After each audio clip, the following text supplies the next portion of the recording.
also, the mayor saying there was actually not one straw that broke the camel's back, given that litigation that we have been reporting on that has been persistent. He wanted to make sure that those investigations were going to be unhampered and that there would be no chance of, in the mayor's words, retaliation. Bottom line, the mayor says he's looking for an internal cultural change. Former King County Sheriff Sue Rahr has been named the interim chief, uniquely qualified. And joining us live now is the former King County Sheriff, John Urquhart. First of all, your reaction to what is a major shakeup in the Seattle Police Department. It is a major shakeup. It's surprising. I have to give kudos to the mayor for stepping in and making this kind of a change in the midst of all these allegations, these lawsuits. That usually doesn't happen. Usually politicians want to wait, and they wait, and they wait, and they wait. Mayor Harrell wasn't willing to do that. He came in and made the changes early on to fix whatever he perceived as the problems. Creating a high-paying position, it appears, for Diaz, despite the allegations of harassment and other issues that he's facing $5 million suit for. Were you surprised at the high praise given the situation? Yeah, not necessarily. I know Bruce pretty well, and he likes to do the right thing. I think he's loyal to his people. Clearly, it was partially, at least, a face-saving measure for Chief Diaz. But also, if you take Bruce at his word, he thinks that Chief Diaz has a lot to offer the Seattle Police Department. And I'm sure he probably does. So I think that's probably a good move.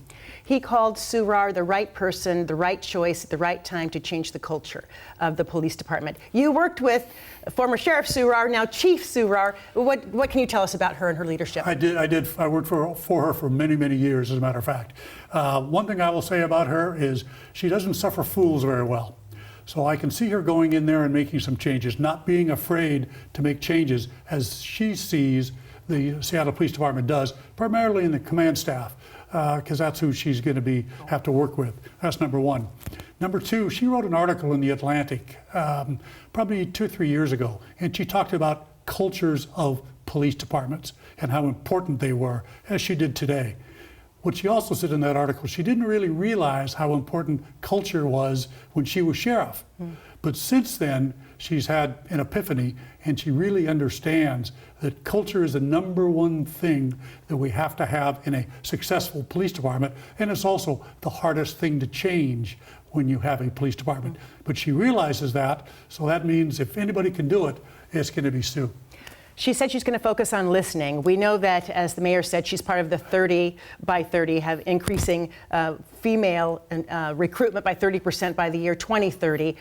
With so much focus on diversity, DEI, I think a lot of the rank and file, I've talked to some who have been with the department, the Seattle Police Department specifically, for years and years, and one of their biggest complaints is being constantly passed over for promotion because of DEI, passed over for women who are less qualified, they say, or people of color who are less qualified. So in terms of the rank and file, with only 13% of the department being women, how are the rest of the officers feeling when we hear the new chief saying, I'm focusing on diversifying and getting more women in? Well, they're probably not going to like it, but too bad. The only way a police department can be successful, depending on how you define successful, is if they are a mirror of the community.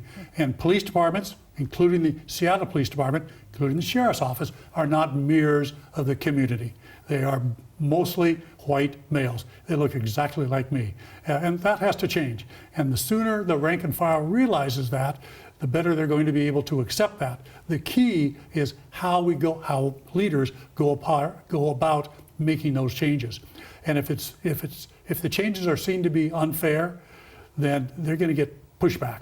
And that's the problem that she's going to have. As for listening, what new leader doesn't say they're not going to be listening? So I don't put a lot of stock in that aspect of it.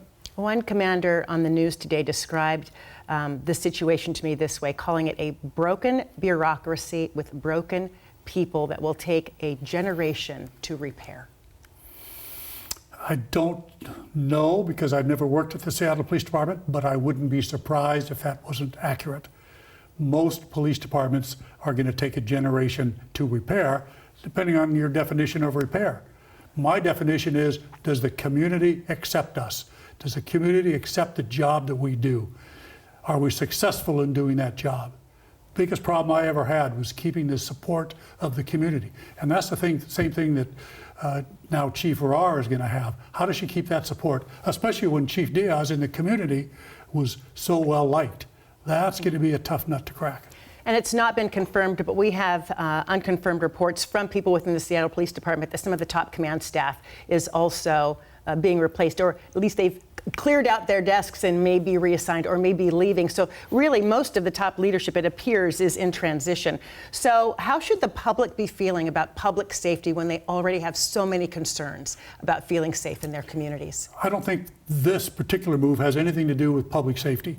This is the cops on the street that are doing their job. They're going to continue to do their job. They're going to be successful at doing that job. The public doesn't need to worry about that. Well, let's talk about this then. Over the last 5 years, the department's down more than, 700 officers? That's what they need How to are you be- going to recruit that's more what they need to officers be when worried this is the about. situation in leadership? That's what they need to be worried about. Are people going to be willing to come to the Seattle Police Department with all this turmoil, with everything going on? Sarah Nelson, the city council president, released numbers for 2023. According to her, at least, 1,900 applications came into the Seattle Police Department in 2023. 70% of those passed.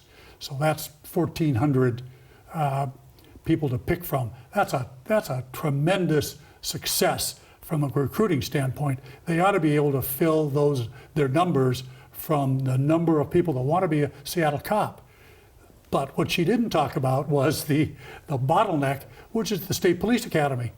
State Police Academy, they only take 30 people a month in 2023 So- from all over the state. Supply not keeping up with demand. That's exactly right. In light of what has been, frankly, an exodus of the police And department. every police department is in demand for new officers. They've got to be able to train them. Now, this year, 2024, finally, they have 2 satellite academies in other spots of the state to relieve some of that bottleneck. We'll see if it helps. Briefly, in 30 seconds, what happens next? What should we look for? You should look for whatever changes Sue is going to make at the command staff. If any part of Seattle Police Department is broken, it's probably the command staff. But have confidence in the change. Yes. He says with hesitation. Sheriff it's John tough. Urquhart, honestly, it's such a pleasure to have you here, especially with your insight and having worked with now Chief Sue Rahr for so long. You know exactly what the city is getting in terms of her leadership. We are so grateful for your time and your insight today. Thank you. Thank you, Joyce. Very much. And